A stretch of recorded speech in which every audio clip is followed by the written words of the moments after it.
박수받고 싶고 그렇게 주목받고 싶고 자신이 세상의 중심에 있기를 원하고 공동체에서 중심 인물과 주인공이 되고 싶어 합니다. 하지만 예수님은 아무도 알아주지 않는 저 유다 저 구속의 사람들의 무관심 속에 탄생하셨습니다. 세상의 중심이 아닌 변두리에서 화려한 혈통이 아닌 가난한 목수 집안의 아들로 세상의 권력 그 주변 밖에서 아무도 알아주지 않는 무관심 속에 예수님이 탄생하셨습니다. 예수님은 원래 하나님의 본체시잖아. 예수님은 하나님의 본체시였으나 스스로 그것을 내려놓고 종의 형체를 입고 오셨다고 빌립보서 2장 6절 8절에 말씀하고 계십니다.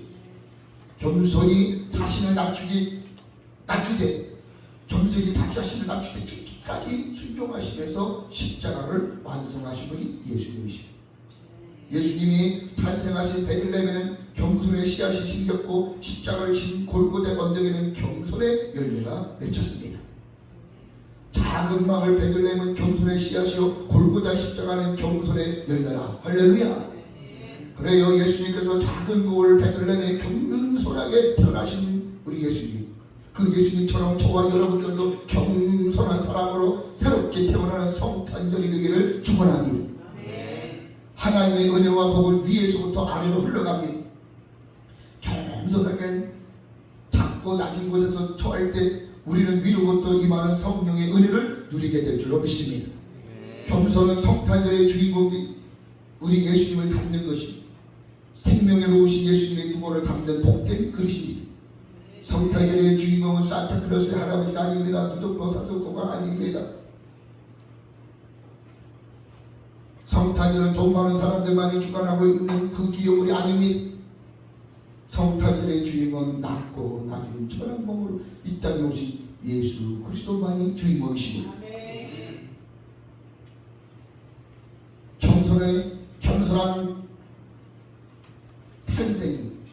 겸손한 탄생이 겸손한 사역으로 우리에게 겸손하게 오신 예수님은 사역의 중심에도 겸손이 있었습니다.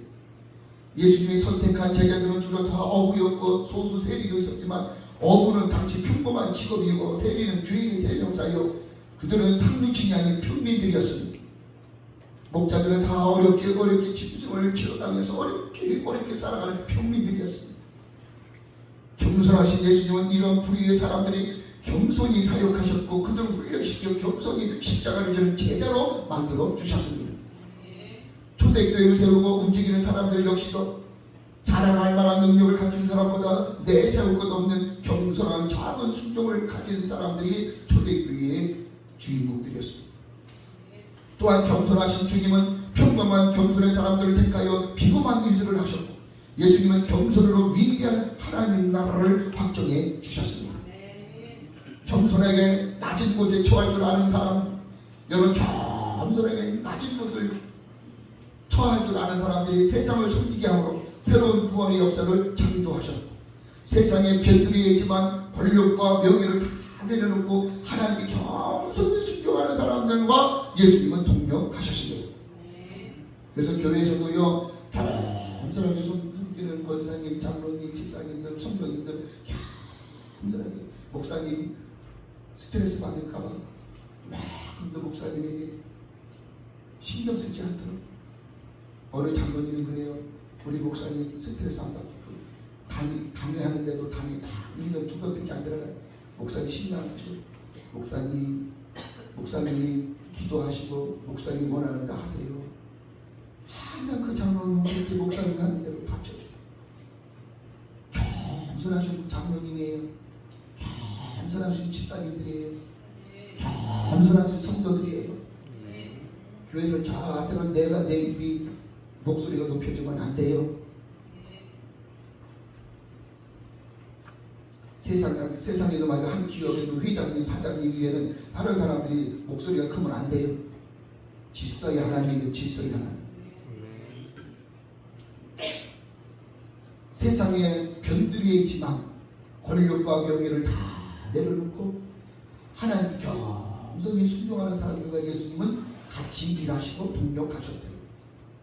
베들레헴 같이 베들레헴같이 작지만 온전히 자신을 비우고 겸손히 헌신하는 사람들과 함께 겸손의 본향이 하나님 나라를 이 땅에 세워 가신 분이 바로 예수님이십니다. 작은 마을 베들레헴은 예수님의 고향이자 다윗의 고향이요 다윗의 가족의 고향이기도 합니다. 다윗도 예수님을 예표하는 사람이고 예수님은 다윗의 자손으로 오셨고 예수님과 다윗은 겸손한 영적 공통 분모를 갖고 있었습니다. 메시아 예수님께서는 유다의 변들이 저 베들레헴에 태어나 평범한 사람들과 함께 겸손히 사역했던 것처럼 다윗도 또한 그랬습니다. 다윗이 사울을 피해 아둘람으로 도망갔을 때 그를 다윗을 찾아왔던 사람들은 자꾸 환난당한 사람, 빚진 사람, 마음이 원통한 사람들이 다윗에게 찾아왔습니다. 이들은 사회를 움직이는 영향력이 있는 사람이 한 사람도 없었습니다. 준비된 것도 없었습니다. 능력도 없는 사람들이었습니다. 사회로부터 소외된 주민들이었습니다. 근데 하나님은 이들을 통해 다윗의 왕국을 건설하시고 하나님의 마음에 합한 겸손한 다윗과 같이 함께 통일 왕국을 건설하여 주의 나라를 예비하게 하여 주셨습니다. 그래서 시편 기자는 다윗의 모든 겸손을 기억해달라고 기록합니다. 시편 132편 1절에 그랬습니다. 겸손은 하나님의 일을 하는 심의 원천인 것입니다. 따라합시다. 겸손은 하나님의 일을 하는 심의 원천이다. 야고보 선생님도 야고보 4장 6절에 우리에게 잘 보여주신 말씀해 주셨는데 그러나 더 큰 은혜를 주시나니 그러므로 일렀을 때 하나님이 교만한 자를 물리치고 하나님은 교만한 자를 물리치고 겸손한 자에게 은혜를 주신다 하였느니라. 아멘. 사랑하는 여러분요, 하나님은 겸손한 사람에게 은혜를 주신다라고 약속하셨는데 그런데 겸손한 사람에게 주시는 은혜는 그냥 은혜가 아니라 더 큰 은혜라. 아멘. 그냥 은혜. 여러분 사실 그냥 은혜도요 감당할 수가 없습니다. 그런데도 오늘 하나님께서 겸손한 자에게 예수님이 나가주시고 겸손하게 제자들의 팔을 씻기시고 모든 환자들을 겸손으로 사랑으로 자비하심으로 섬겼듯이 겸손한 사람에게 하나님이 주신 은혜는 더 큰 은혜라, 더 큰 사랑이라. 아멘. 그냥 은혜가 아니에요. 더 큰 은혜라. 성경을 말씀드리기는 표현하기에 더 큰 은혜. 이거는요 겸손이 주는 능력이 어떤 것인가를 보여주는 겁니다. 겸손이 능력입니다. 겸손하신 예수님과 다윗이 더 큰 겸손으로 섬겼듯이 하나님 나라를 이 땅에 세우며 주의 일을 했던 것처럼 저와 여러분들도 이번 성탄절에 작은 무을 베들레헴에 머물며 더 큰 은혜를 사모하는 더 큰 은혜가 우리에게 임하기를 원합니다. 탄생부터 겸손한 순종의 길을 걸어가셨던 우리 예수님, 겸손으로 새롭게 시작하는 이번 성탄절, 성탄절이 되기를 바라면서 파머라는 사람은 이런 말을 했습니다. 머리 파머가 아니라 파머라는 사람은 말하기를 겸손은 우리를 낮은 곳으로 이끈다. 그곳은 서 있어도 안전하고 넘어져도 괜찮은 땅이다. 할렐루야.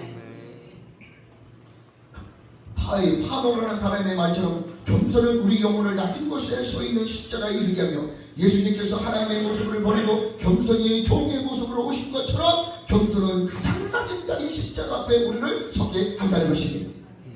가장 낮은 곳에 있는 십자가는 부끄러움이 아니라 우리의 자랑이, 겸손한 사람이 서게 되는 곳은 낮은 곳은 십자가의 영광이 있는 것입니다. 세상에서는 똑똑한 사람, 능력 있는 사람을 물어보고 인정하지만 그러나 교회에서는 하나님 앞에 겸손하게 섬기는 자를 더 높여주시는 겁니다. 중국의 한 현자가 이런 말을 했습니다. 중국의 한 현자가 말하기를 바다가 모든 강 가운데 왕이 되는 것은 바다가 가장 아래에 있기 때문이고 바다는 모든 쓰레기가 모이는 집합장소이다. 그런데 바다는 이에 대해 한마디의 불평도 없다. 그렇습니다. 여러분, 육지에서 흐르는 모든 물이 마지막으로 흐르는 종착역은 바다입니다. 땅에 있는 모든 물을 흘러 바다로 모입니다. 바다는 저수량이 가장 많고 면적도 가장 넓습니다. 바다는 물의 세계에서 최상위를 차지합니다. 그런데 바다는 물의 세계에서 가장 아래로 가장 낮은 곳에 있습니다. 바다는 육지에 썩은 물이 모이는 집합장소입니다. 그런데도 바다는 3%의 연물로 썩은 물을 정화하여 생명을 공급합니다. 가장 낮은 곳에 있는 바다는 오염된 물을 다시 살려서 부활의 생명을 고기가 살 수 있게 하여 줍니다. 그렇지요 여러분. 맨 강가나 이런 냇가나 이런 물들이 자꾸 세척제로 오염돼가지고 다 오염된 걸 바다로 바다는 다 정화시킵니다. 놀라운 것은 바다는 이것을 자랑하지 않습니다. 자신을 드러내지 않습니다. 바다는 가장 낮은 것은 겸손히 부활의 생명의 역할만 감당합니다. 그래서 중국의 현자는 모든 물 중에 바다가 가장 위대하다고 합니다. 겸손의 승리입니다. 할렐루야. 그렇습니다. 예수님도 영원의 바다가 되셔서 모든 죄인들을 다 태평양 가운데처럼 다 어머니의 가슴처럼 큰 품처럼 품어주시는 분이 예수님이십니다. 그 사명을 감당하기 위해 아무도 알아주지 않는 작은 베들레헴에 겸손한 왕으로 겸손한 아기가 태어났습니다. 사랑하는 성도, 우리가 하늘에서 태어날 수 있게 하시려고 예수님은 낮은 곳에 겸손히 오셨습니다. 이번 성탄절에는 영적 고향 베들레헴으로 가봅시다. 작은 마을 베들레헴 방문에 겸손의 옷으로 갈아입고 성탄절을 맞이합시다. 예수님의 생일 할렐루야. 어저께 누가 생일날이 오늘이래요. 12월 24일. 그래가지고 자녀들이 생일잔치 이렇게 자기들끼리 생일잔치 했는데 그냥 정성껏 요즘에 무슨 뭐 조그만 과자 같은 데다가 초콜릿 같은 데다가 이렇게 사람의 얼굴을 막 모양을 만들어가지고 별거 다 만들어가지고 아주 예쁘게 참 만들어. 그걸 나한테 카톡에 보내가지고 저렇게 이쁜 걸 어떻게 먹노? 목사님 오세요, 놀러 오세요 하는데 같이 와요 같이. 그래서 내가 케이크하고 통닭하고 보내줬는데 잘 축하하고 야 축복이다. 아기 예수님이 탄생하신다. 네가 태어나다니. 오늘 생일 있는 사람 있어요? 통닭 사줄게. 뭐요? 네, 진짜요? 이거 어느 안정인데? 맞아? 맞아? 어느 할머니가 맞겠다. 오마 그래? 그래도 오늘 목사님이 통닭 사줄게. 예? 요즘에 카카오 얼마나 잘 됐는지 통닭 선물 탁 버리고 집으로 탁 가더라.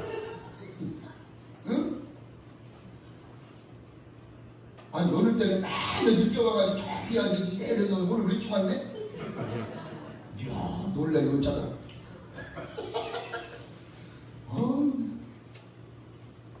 오늘 예수님의 태어나신 생일이에요. 아멘? 생일이에요. 생일. 네? 오늘만 오고 내일 또 안 돼요? 오늘 다 끝나고 내일이 진짜 성탄절이에요. 오늘 저녁 예수님이 탄생하신 날 목자처럼 동방의 만나들처럼 천사들처럼 오늘 와가지고 목자들 밤새 아기 예수 태어나신 곳에 가서 축하를 드렸어요. 성탄절을 겸손으로 새롭게 태어난 나의 생일로 만들어 보시고 겸손한 것에 힘이 있습니다.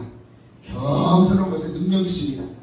우리가 낮아지는 삶을 택할 때 하나님 우리를 높여 들어서 올려주신다고 베드로전서 5장 6절에 말씀하고 계시고, 여러분 겸손할 때 주님이 우리를 높여주시는 겁니다. 세상에서는 서로 섬기는 자가 되어야 합니다. 옆 사람에게 항상 더 잘 섬길게요. 사랑해주세요. 아멘. 네. 아무쪼록 성탄절의 생일이 겸손한 예수님을 닮아가는 하나님의 사람으로 우리를 변화시켜 주시기, 하늘의 영광이고 땅에는 하나님 기뻐하시고 입은 사람들 중에 평화로다. 하늘의 은총과 평화가 온 우리에 저 전쟁 가운데 우크라이나 또 저기 저 이스라엘 하마스 가운데 또 저 지금 보니까 중국에는 너무 추워가지고 얼어 죽는 사람들이 어디에는 홍수가 나고 어디는 질병으로 인하고 아직도 코로나가 끝나지 않아가지고 사람들이 여기저기서 독감 걸리고 많이 죽어가고 아우 안타까워. 정말 요란하고 시끄러운 이 세상이지만, 어지러운 세상에 혼탁한 세상이지만, 그러나 우리 예수님이 이 땅에 진정한 평화의 왕으로 오셨으니 예수님을 맞이하고 영접하는 곳에 온 은총과 하늘의 평화가 온들이 충만하게 임하기를 주의 이름으로 축원합니다. 기도합니다. 다 같이 기도하겠습니다. 지극히 높은 곳에서는 하나님께 영광이, 땅에서는 하나님이 기뻐한 사람들 중에 평화로다. 구주 예수님의 성탄을 찬양합니다. 기쁜 성탄을 맞아 예수님의 따뜻한 사랑과 평강이 온 우리와 믿음의 성도들과 가정마다 항상 가득하기를 원합니다. 죄인의 구주 예수님께서 사람으로 이 땅에 오신 성탄을 맞아 날 구원하신 하나님의 사랑으로 기뻐하고 감사하는 은혜의 성탄절이 되게 하여 주시옵소서.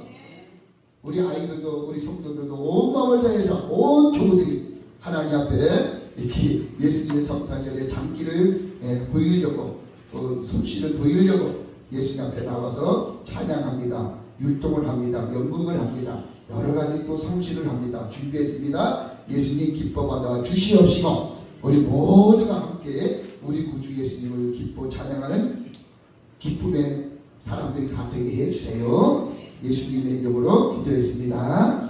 아멘.